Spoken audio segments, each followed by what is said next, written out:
ত্রিপুরায় তৃণমূলের ফল নিয়ে কটাক্ষ সুকান্ত মজুমদারের। বড় বড় কথা বলে বাজার গরমের চেষ্টা করছে তৃণমূল, তোপ বিজেপি রাজ্য সভাপতির।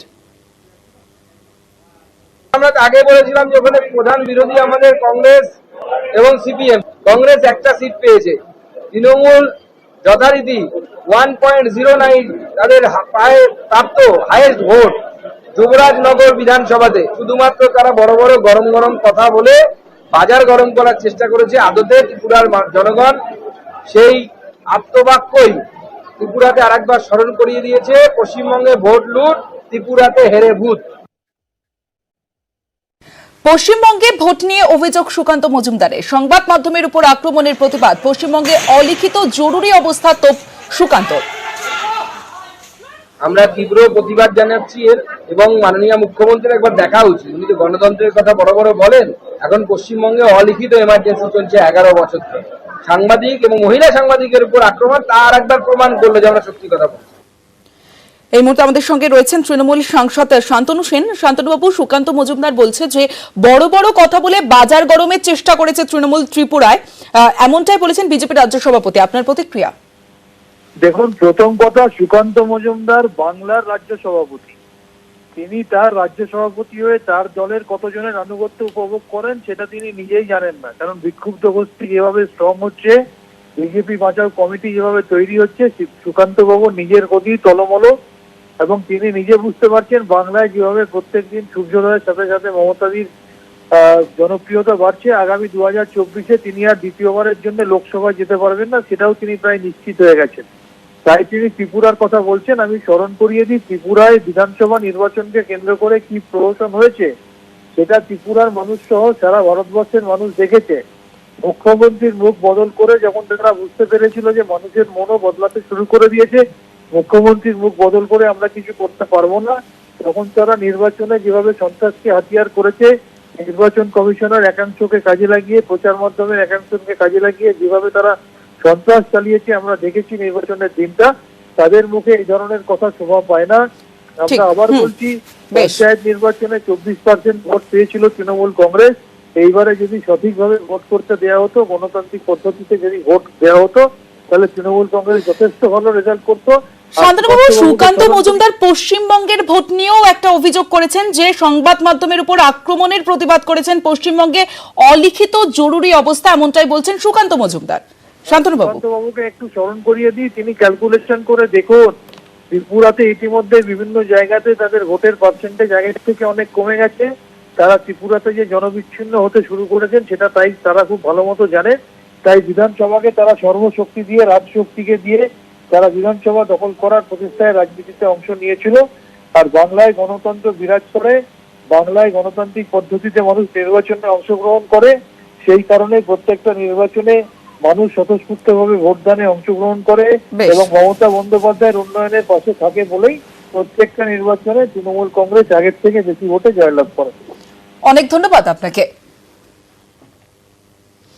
নজরুল মঞ্চে অনুষ্ঠান করতে এসেছিলেন গায়ক কেকে। অসুস্থ হয়ে মৃত্যু হয় তার। আজ নজরুল মঞ্চে সোনু নিগমের অনুষ্ঠান। কোন রকম বিশৃঙ্খলা বা অপ্রীতিকর পরিস্থিতি এড়াতে পুলিশ তৎপর। আর কি কি ব্যবস্থা নেওয়া হয়েছে নজরুল মঞ্চের তরফ থেকে আমরা জানবো। অর্পিতা রয়েছে সরাসরি আমাদের সঙ্গে। অর্পিতা, আজ অনুষ্ঠান করতে আসছেন সোনু নিগম, কি কি ব্যবস্থা দেখতে পাচ্ছ এই মুহূর্তে?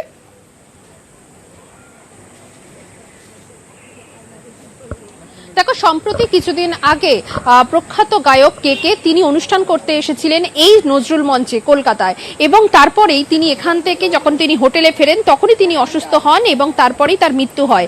সেই ঘটনার থেকে শিক্ষা নিয়ে এবারে কিন্তু আজ নজরুল মঞ্চে সোনু নিগমের প্রোগ্রাম রয়েছে, কারণ যোধপুর পার্ক উৎসবের জন্য, এবং এই উৎসবকে ঘিরে বা সোনু নিগমের এই প্রোগ্রামের জন্য বিশেষ বাড়তি নিরাপত্তার ব্যবস্থা করা হয়েছে। প্রত্যেকটি গেটে তুমি দেখতে পাচ্ছ যে এখানে পুলিশ আধিকারিকদের মোতায়েন করা হয়েছে।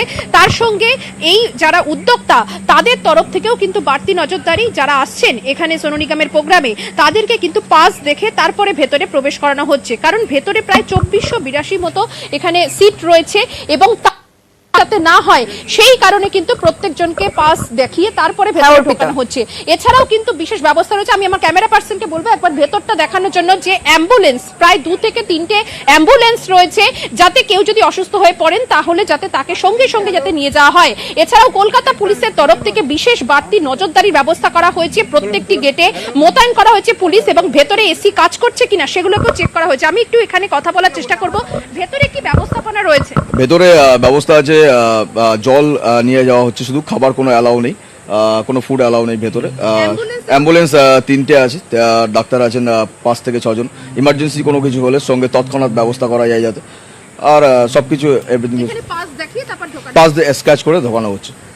শুনতেই পারছো যে ভেতরে যতটা ক্যাপাসিটি রয়েছে সেই অনুসারে এখানে পাস দেখিয়ে তারপরেই কিন্তু একে একে দর্শকদের এখানে প্রবেশ করানো বেশ, হচ্ছে। সেই ছবি আমরা দেখছি। অনেক ধন্যবাদ অর্পিতা তোমাকে। শিক্ষকতা তার জীবনের ব্রত। ভবিষ্যতে ছাত্র তৈরিতে যিনি জীবন উৎসর্গ করেছেন, শিক্ষাদানের পাশাপাশি সমাজসেবায় তার অবদান অনস্বীকার্য। বয়সের বাঁধ যাকে গৃহবন্দী করতে পারেনি, সেই প্রণম্য শিক্ষক শ্রী অসীম কুমার বেরাকে সম্মান নিউজ 18 বাংলার। শ্রী অসীম কুমার বেরার আগামী স্বপ্ন সফল হোক। নিউজ 18 বাংলার বিশেষ উদ্যোগ শিক্ষাই সম্পদ, লেটস স্টাডি ইন বেঙ্গল।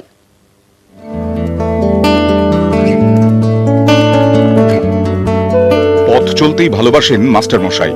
সকাল থেকে রাত মাস্টারমশাইয়ের অবসর নেই। অবসরের পর বরং কাজ আরো বেড়েছে। হলদিয়ার পার্বতীপুর পতিতপাবনী হাই স্কুলের প্রাক্তন শিক্ষক অসীম কুমার বেরা অবসর নিয়েছেন প্রায় 16 বছর, কিন্তু এখনো একই রুটিন। মাস্টারমশাইয়ের উদ্যোগেই তৈরি হয়েছে নবকুসুম সংঘ স্বেচ্ছাসেবী সংগঠন। এখন এটাই বাড়ি মাস্টারমশাইয়ের। সকালে কচিকাঁচারা আসে পড়তে, পড়ুয়ারা আসার আগেই হাজির মাস্টারমশাই। এখান থেকেই ফুল ফোটে স্বপ্নের। এটা তো মানসিকতার ব্যাপার। এর মধ্যে থেকে যদি আনন্দ অনুভব করা যায় তাহলে সেটা তো আর পিছোবার কোনো প্রশ্নই আসে না। আসলে যে কাজের মধ্যে আনন্দ পাওয়া যায় সেটাই তো করতে, আর এনার্জি তখন এমনি আসে। অবসর নেওয়ার আগেও বাড়িতে থাকতো পড়ুয়াদের ভিড়। পারিশ্রমিক ছাড়াই পড়াতেন। আজও সেই একই রুটিন। শিক্ষকরাই জীবন গড়ার কারিগর। পড়ুয়া মনে স্বপ্নের বীজ বুনে দেন, আগুনের পরশমণি ছুঁয়ে দেন প্রাণে। সেই স্পর্শেই সকল কাঁটা সরিয়ে ফুল ফোটে, স্বপ্নের ফুল। হলদিয়ার অবসরপ্রাপ্ত শিক্ষক অসীম কুমার বেরাও ফুল ফোটান। তার কোনো অবসর নেই। কাজের মধ্যেই প্রাণের আরাম খুঁজে পান সকলের মাস্টারমশাই।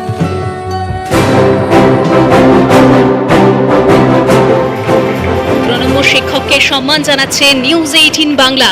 মঞ্চে উপস্থিত রয়েছেন মন্ত্রী শ্রী মানস ভূঁইয়া এবং নিউজ 18 গ্রুপের এডিটর ইস্ট বিশ্ব মজুমদার।